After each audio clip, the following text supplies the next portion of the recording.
Dans le monde, plus de 3 milliards de personnes cuisinent au bois sur des foyers ouverts et inefficaces avec des conséquences dramatiques. Chaque année, la pollution de l'air intérieur et les fumées des feux de cuisson tuent plus que le paludisme, particulièrement des enfants et des femmes.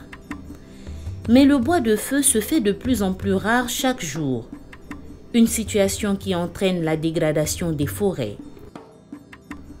Par exemple, il y a 60 ans au Sénégal, on pouvait trouver le bois et le charbon aux alentours de la ville de Dakar.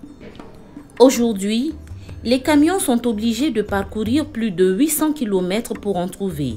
En plus de leur rareté, le bois et le charbon sont devenus très chers. Face à cette situation, les équipements au gaz ne seraient-ils pas une alternative? Sans un changement de comportement, cette crise va frapper les populations les plus pauvres, surtout en Afrique de l'Ouest.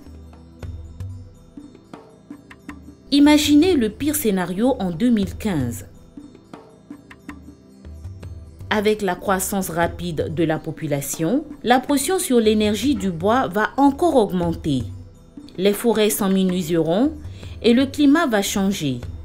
Tout un cercle vicieux qui s'emballe.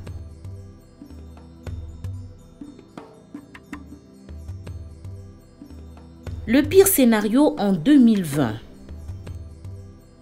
Plus la population s'accroît, plus elle consomme.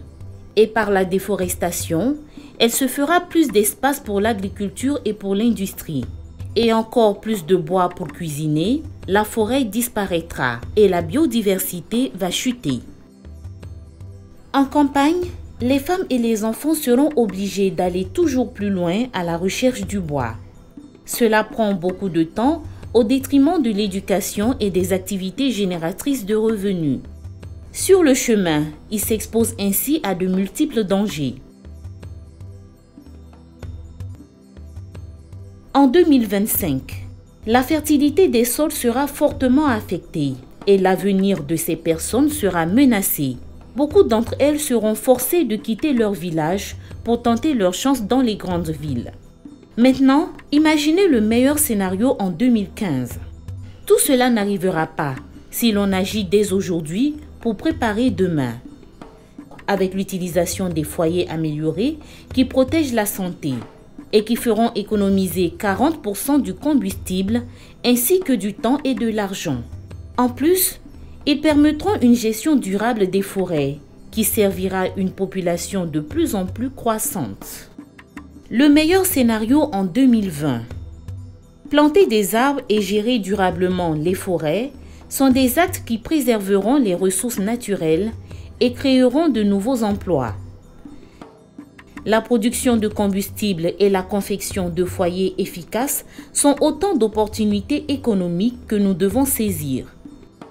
Aussi, les combustibles alternatifs tels que le bioéthanol, le biogaz et le gaz butane réduisent considérablement l'utilisation des ressources en bois et préservent la santé. La population locale pourra donc bénéficier de la création d'emplois. C'est parce que nous aurons raisonnablement géré les forêts que nous allons stopper sa dégradation et préserver ainsi la biodiversité. Et le meilleur scénario en 2025. Les ménages dépenseront moins pour le bois de feu. Ils se libèrent du temps et contribueront ainsi à la préservation des ressources naturelles. De ce fait, des millions de nos femmes et enfants auront une meilleure santé.